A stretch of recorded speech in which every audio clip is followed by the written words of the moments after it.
muestras médicas equivocadas o las células equivocadas de un paciente, todo lo que es fertilidad, ovocito, espermatozoide, anatomía patológica, imágenes. Hay un montón de lugares donde esa identificación de paciente puede fallar con resultados realmente muy graves.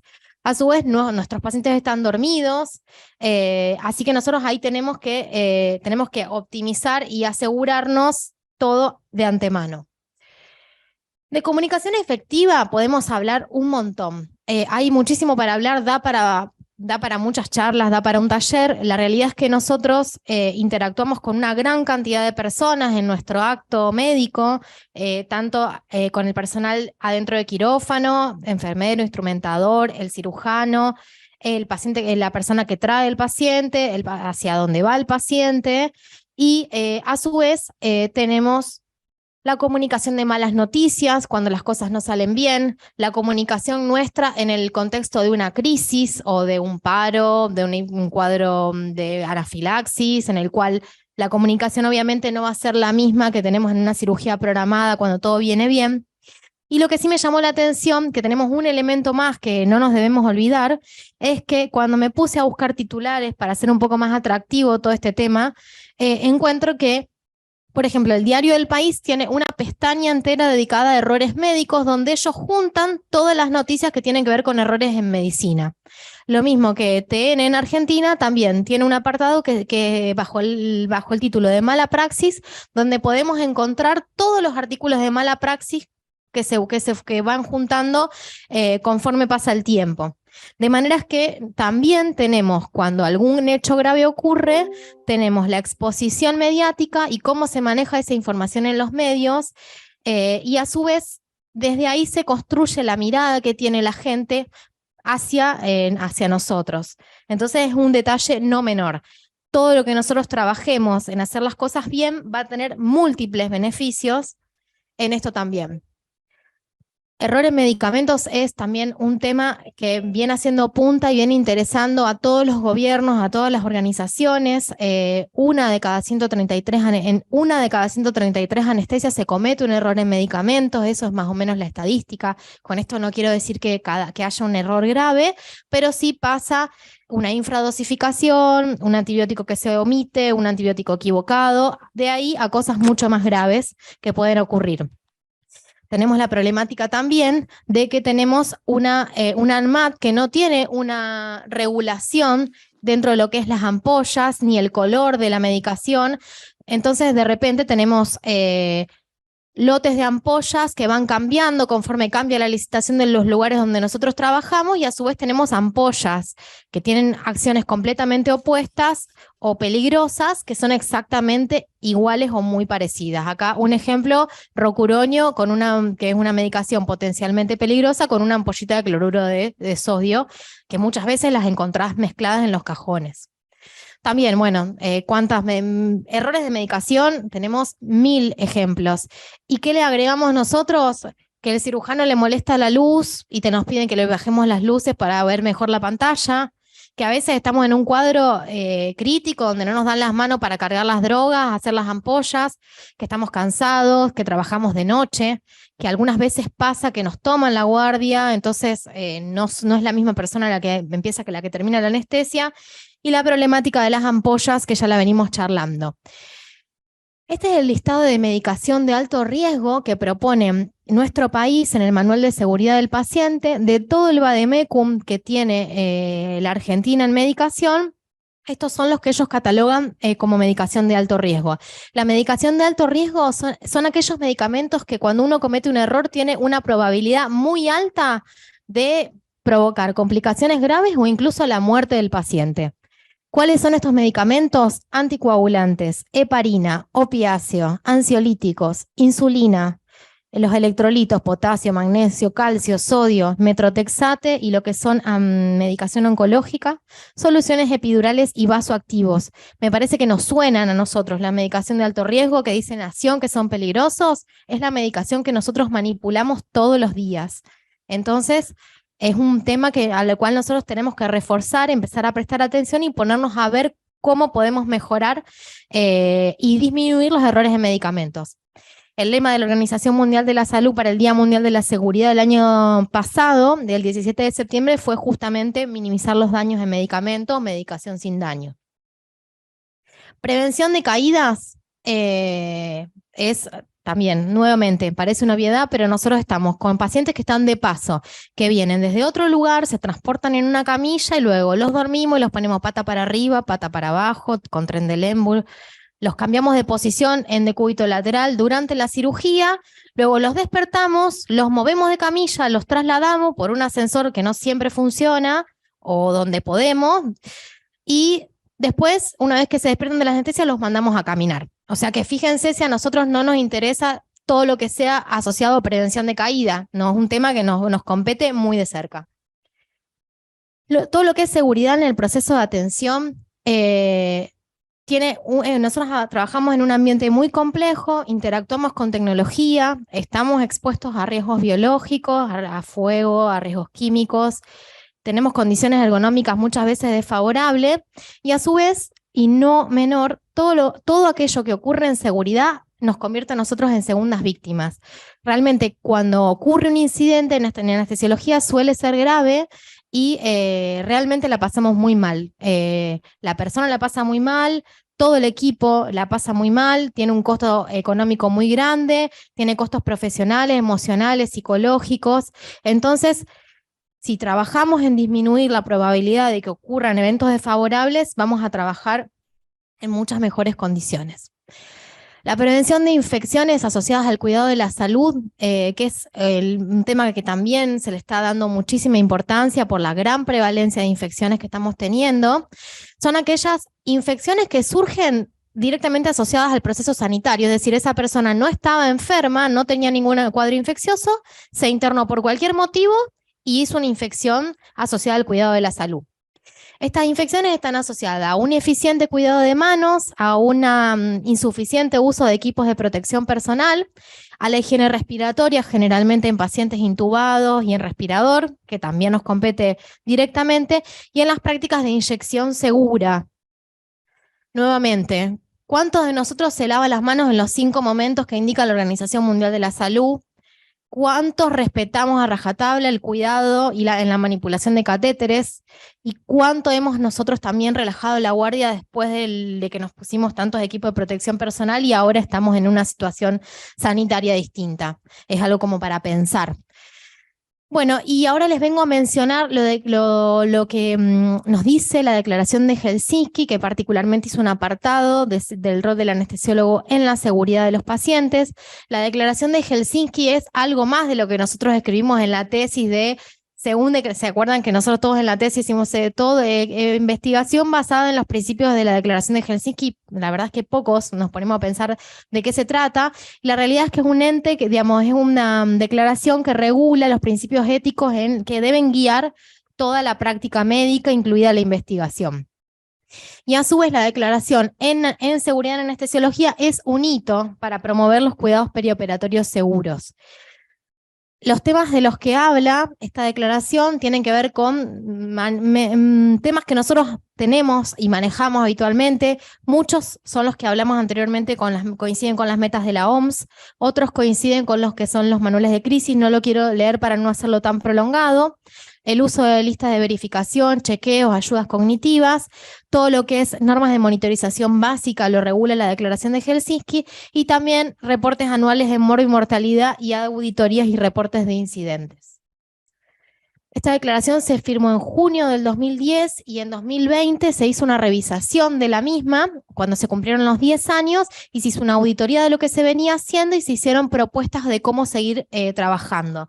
La verdad que es un texto bastante largo, pero es re interesante para leer y enfatiza el rol clave de los cuidados perioperatorios seguros. Ahora, ¿cómo hacemos para empezar a estudiar el tema o cómo organizamos, digamos, este pool de conocimientos que se nos viene a plantear si uno a veces quiere comenzar a interesarse en el mismo? Bueno, la Sociedad Europea de Anestesiología y Cuidados Intensivos armó un kit que se llama el kit de seguridad del paciente para principiantes, por decirlo de alguna manera, y esto es lo que nos viene a organizar los textos de una manera. La verdad que yo no he encontrado una temática en los cuales los temas estén organizados de una forma tan simple en el cual a través de una página que está abierta, que no hay que loguearse, vas a encontrar todos los artículos que vos necesites para trabajar en seguridad. Desde la declaración de Helsinki, todas las guías de simulación CRM, cómo armar un reporte de incidente en anestesiología. El kit número 2 tiene los mismos temas en presentaciones de PowerPoint y el kit número 3 te propone las presentaciones para utilizar en las otras instituciones. Así que así lo van a encontrar, si lo buscan, ni siquiera hay que loguearse. Acá están los temas, no lo quiero hacer larga, reporte de incidentes, CRM, que es lo habrán visto en simulación, los libros de Vincent, que es otro de los padres de la seguridad en medicina, que también extrapola muchos conceptos de la aviación, y luego presentaciones en PowerPoint y todas estas presentaciones muy asociadas a utilizables para Organización Mundial de la Salud. Lo mismo, factores humanos, la verdad que está muy, muy interesante. Bueno, y de repente nosotros nos encontramos en esta balanza, por eso hago la apología de los dos perritos, en el cual lo primero que nos enseñan a nosotros es que primero no tenemos que dañar, primo non nocere, uno de los mandamientos de Hipócrates, y por otro lado tenemos este texto que lo van a ver citado cada vez que lean algún artículo de seguridad del paciente que dice que errar es humano. Y a partir del año 70, desde esta declaración en la cual propone construir un sistema de salud más seguro, encontramos toda la literatura que se desprende. Así que en ese balance tenemos que ir trabajando, tenemos que saber que somos operadores muy efectivos, que tenemos un cerebro muy flexible, muy intuitivo y que estamos muy cómodos en ambientes de trabajo dinámicos y variables, pero que vamos a cometer errores, no importa nuestra inteligencia, vigilancia, motivación. Dice que el error es la contracara de tener un cerebro y que debemos asumir que estos van a ocurrir. Entonces tenemos que diseñar nuestros espacios y nuestros turnos de trabajo para disminuir la posibilidad de que estos ocurran y mitigar sus consecuencias. Y las formas son aumentando las barreras de seguridad. El error, ahí van a encontrar muchas definiciones y dentro de error hay una taxonomía que la propone la Organización Mundial de la Salud, pero es una desviación entre lo que se hizo y lo que se debería haber hecho. Y generalmente una definición fácil de recordar es que es hacer el mal cuando estamos tratando de hacer el bien, por decirlo de alguna forma. Se entiende que todo lo que no sea no intencional deja de ser un error para tener otra figura, digamos. Entonces, ¿cuáles son las posibilidades que cometamos más errores? Falta de familiaridad con la tarea, inexperiencia, falta de supervisión, que estemos apurados, chequeo ineficiente, falta de protocolos, ambientes de trabajo hostiles, esto es lo que dice Vincent, que es otro de los pioneros en seguridad del paciente, y que vamos a tener más posibilidades de cometer errores si estamos halt, hungry, hambrientos, angry, enojados, late, apurados o tired, cansados. Me parece que todos alguna vez en nuestra vida hemos hecho anestesia bajo alguna de estas condiciones. Si aplicamos los factores humanos y organizacionales en nuestros ambientes de trabajo, tenemos que tratar de trabajar sobre estas variables, tenemos más posibilidades si evitamos confiar en la memoria, si tenemos ayudas cognitivas, si simplificamos y estandarizamos procesos y si aumentamos las barreras de seguridad. Si a su vez la apología de la playa sucia y la playa limpia, si todo el contexto, si vos vas a una playa y está perfectamente limpia, tenés menos posibilidades de dejar una basura tirada que si la playa está completamente sucia. Y así debe ser con nuestros ambientes de trabajo. Si todos tenemos como hecho que lo que tiene que haber es procesos seguros, cuidados, va a ser la excepción el que infrinja esos procesos, ¿sí? Para lo natural para nosotros, porque creo que todos hemos naturalizado algunas cosas que se hacen mal en nuestros lugares de trabajo, y pero sabemos que, bueno, que se hizo siempre así. La idea es venir a sembrar esta inquietud de que la playa esté limpia y que sea la excepción, y que no sea la regla, que la playa esté sucia y que agreguemos un factor más. Y de nuevo, también entender que somos seres humanos y que si se corta la luz y perdemos lo que hicimos en la computadora, no la vamos a tirar por la ventana porque sabemos que es una computadora que depende de la luz. Lo mismo nosotros tenemos que entender que como seres humanos vamos a cometer errores de humanos. La cultura de seguridad es compartir valores y actitudes que determinan un compromiso con hacer las cosas bien y seguro. Tenemos que tratar de minimizar los incidentes y aprender de los errores. Tenemos que trabajar en un plan estratégico, transversal, y tenemos que pensar que la seguridad no es una tarea adicional, y así como van a ver en los barcos que pasan por el Paraná, que en esos portaaviones enormes lo único que se alcanza a leer en letras rojas es safety first, es sobre lo que nosotros nos debemos plantar para arrancar nuestra labor diaria.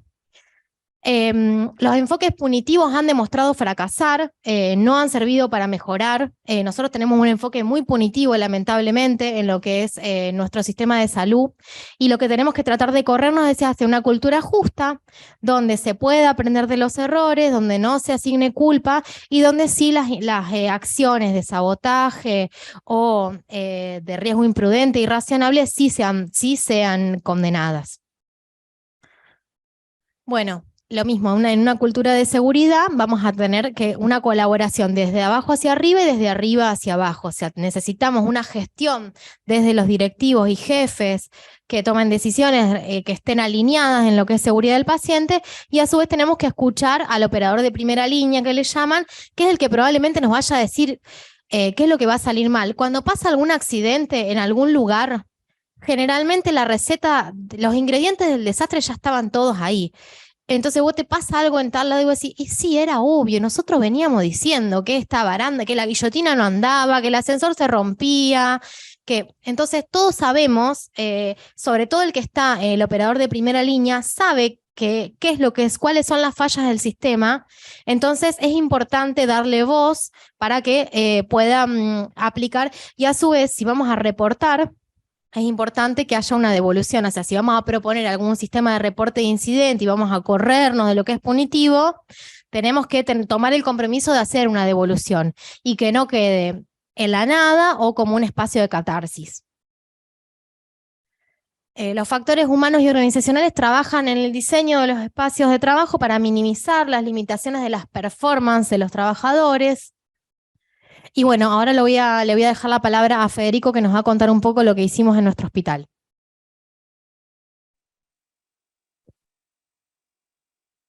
Bueno, buenas noches a todos. Gracias, Vicky. La verdad que súper interesante la charla para los que nos gusta este tema e intentamos trasladarlo al resto para sumar voces, y además de sumar voces es generar esta cultura que es realmente un cambio y que no es fácil, porque como toda cultura tiene un montón de ingredientes y bueno, de a poquito vamos haciendo cosas para ir cambiando, y desde nuestra especialidad, como dijo Vicky, que es muy transversal, tenemos una chance de llegarles a los otros servicios de otras maneras, con otra visión que por ahí no tienen.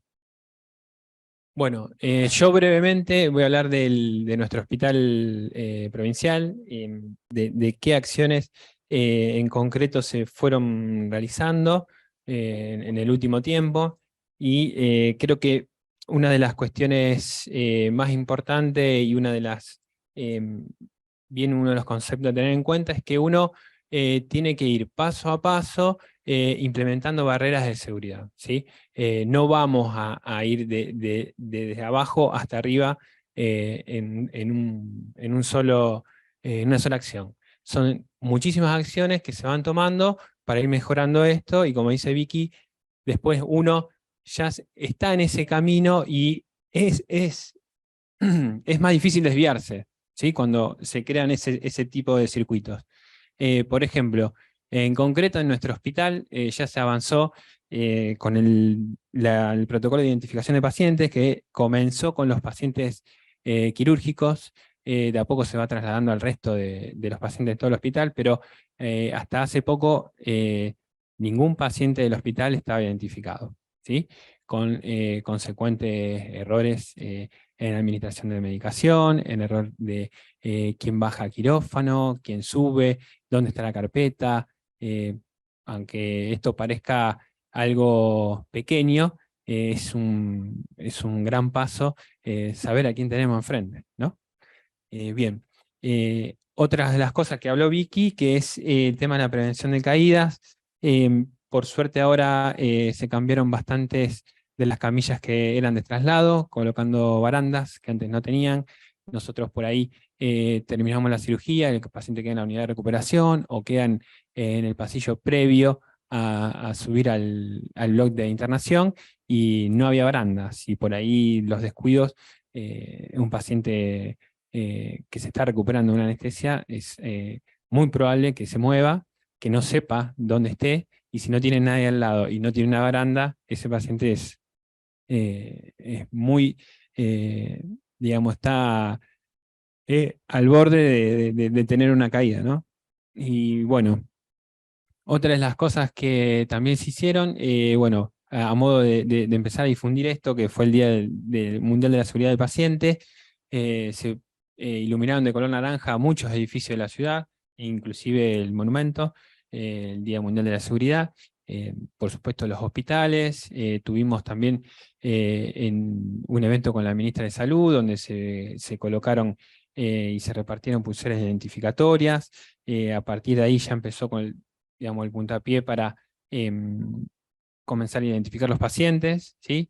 Y bueno, y hace poquito fue el Día Mundial del Lavado de Manos, donde, bueno, se hizo difusión del mismo en todos los hospitales, con la colocación de toda la cartelería, y bueno, como dice la diapo del reparto de alcoholes y demás, ¿sí? Pero, a ver, uno por ahí, con estos temas, son temas que a la vista parecen menores, pero cuando uno los empieza a sumar, realmente cobran muchísima relevancia y por supuesto que es un todo. Tenemos que ver, es una cultura que va a ir creciendo. Y yo creo que a medida que pasa el tiempo,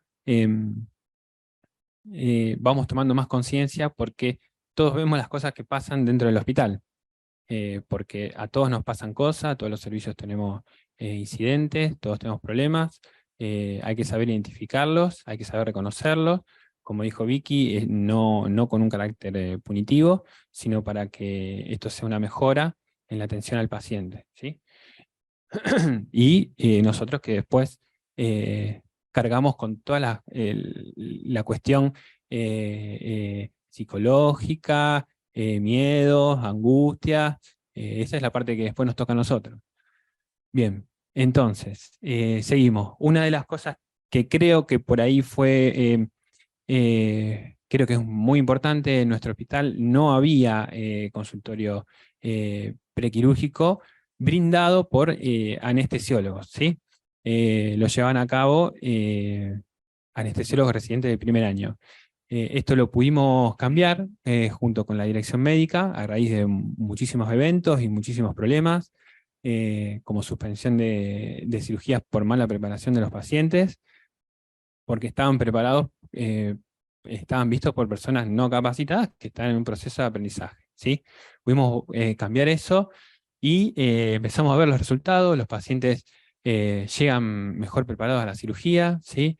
Llegan con mayor conocimiento de qué es lo que le va a suceder y mayor seguridad, o sea, en el sentido de que el paciente va con mayor confianza al hospital, porque le explicaron, porque tuvo una buena charla prequirúrgica y además una buena evaluación, donde también se le explica todo lo que, digamos, conlleva el proceso desde que ingresa al hospital, cómo es el circuito, y ahora, dentro de las últimas incorporaciones que hicimos al circuito prequirúrgico que se está por agregar, es un apartado donde se le explican cuáles son los derechos del paciente y sus obligaciones, que va en línea con lo que es el lema de la OMS para este año, que, a ver, que implica esto, involucrar al paciente más en el proceso de atención y que no sea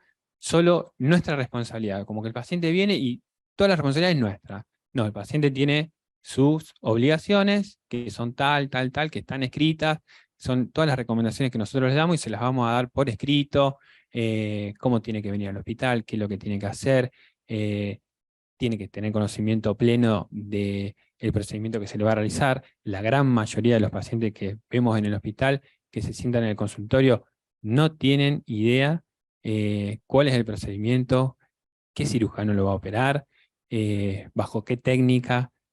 O sea, la gran mayoría, les digo el 80%, desconoce el procedimiento al cual va a ser sometido. Entonces, lo que uno empieza a trasladar es, mirá, vos vas a venir acá, esto es así, asá, tiene estos riesgos, si tenés estas dudas, es tu derecho a aclarar todas las dudas, estás en el consultorio de anestesia, esto tenés que ir a hablarlo con tu equipo quirúrgico, a explicar esto y demás, después si querés volvés y lo volvemos a charlar.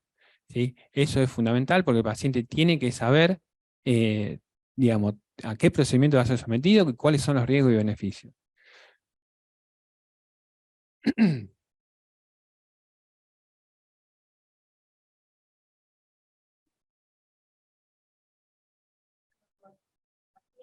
Entonces, repetir qué es lo que tienen que traer, qué es lo que tienen que olvidar, cuáles son sus derechos, motivaciones, que digan por alérgico, que digan que hay una duda, que digamos, correr por este lugar y aprovecharlo, estaban aprovechando hasta ahora, de que ellos también nos pueden dar una mano para realizar procesos más seguros.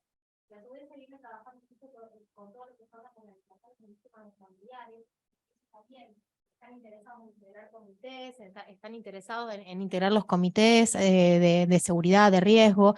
Tienen muchas cosas muy interesantes para proponer, que para nosotros es como que no se los tenemos ahí, no les explicamos nada, ellos como que no tienen un espacio para decirnos nada, y es una cosa de la cual nos tenemos que correr, y es lo que propone para el Día Mundial de la Seguridad del Paciente del 17 de septiembre de este año la Organización Mundial de la Salud, que es darle voz a los pacientes, e involucrar a los pacientes en la seguridad del paciente, justamente.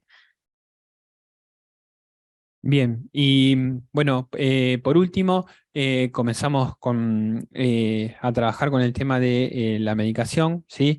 Porque, bueno, como dijo Vicky, una de las cuestiones es el error medicamentos, sobre todo el medicamento de alto riesgo, que la gran mayoría los utilizamos nosotros, y como lo vemos a diario, parece mentira, pero a propósito, hay cada vez ampollas que son más parecidas a otras. O sea, cuando tendría que ser al revés, cada vez nos tenemos que cuidar más porque vienen más parecidas. Una cuestión de regulación que todavía no se puede resolver, y realmente en medicaciones de alto riesgo esto implica un daño, un potencial daño grave hacia el paciente. Bueno, para colocarle una barrera de seguridad a este concepto, se está diseñado el etiquetado de drogas con colores que están ya predestinados. Por ejemplo, la etiqueta celeste para opioides, el relajante es el color rojo y los hipnóticos amarillos. Que uno hasta puede describir la dosis que tiene la jeringa y con el etiquetado. De a poco lo estamos implementando, ya de alguna manera lo empezamos. Y bueno, para no extenderme y que termine Vicky con su charla, digamos, puntualmente queríamos demostrar que de la teoría a la práctica, en la práctica, por lo menos en lo que respecta a nuestro hospital, estos 3 o 4 puntos se están empezando a trabajar desde hace un tiempito, y bueno, queremos ir sumando cosas, pero para generar una cultura es necesario tiempo, necesario hacerla conocer, y bueno, involucrar a los mayores participantes posibles. Así que bueno, muchas gracias, y Vicky, seguís vos, dale. Bueno, para ir cerrando, no me quiero extender mucho. Dentro de lo que es medicación, ANMAT no está regulado, ya lo había dicho anteriormente. Lo que se viene trabajando o intentando hacer ahora es que, y se puede, yo me estuve reuniendo con el comité de farmacia del hospital, es tratar de pedir por licitación, vía hospitalaria, aquella medicación que sí cumple la reglamentación. Ustedes ya tal vez han visto que muchos de los opioides ya vienen de celeste, ya hay un comienzo en algunas ampollas, pero es súper heterogéneo y depende del lote, depende del laboratorio. Entonces, lo que nosotros hablamos desde farmacia del hospital es tratar de que se compre medicación que cumplimente las indicaciones de ANMAT, que ya de por sí no está alineada con el resto del mundo, pero por lo menos es algo un poquito más uniforme, para que no haya 3 midas de Osalam distintos en 3 meses y que no sea exactamente igual Entonces, bueno, ahí hay un punto que en breve va a ser posible, digamos, si uno se toma el trabajo, ellos tendrían la posibilidad de licitar medicamentos que, digamos, hay que ir a hacer conocer y llevar materiales, son súper permeables, están re predispuestos y están muy interesados. Y otra de las cosas que se puede hacer también es otra de las propuestas es la colocación de pecheras que indiquen cuando uno está diluyendo drogas para que no te molesten.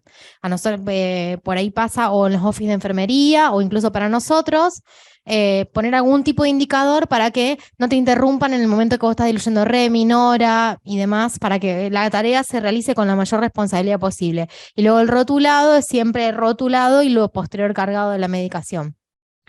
Desde la asociación también se viene trabajando en mejorar la seguridad, se incluyeron los contenidos en la carrera de posgrado, se están incluyendo cada vez más. Bueno, obviamente la existencia de Arasim como pilar en la construcción de una cultura de seguridad. También charlar un poco de lo que hizo asociación en la pandemia, hablando de la resiliencia de la organización. Aquellas organizaciones resilientes son aquellas que se pueden adaptar frente a una contingencia o a un cambio y pueden seguir funcionando y rápidamente adaptarse a una nueva situación.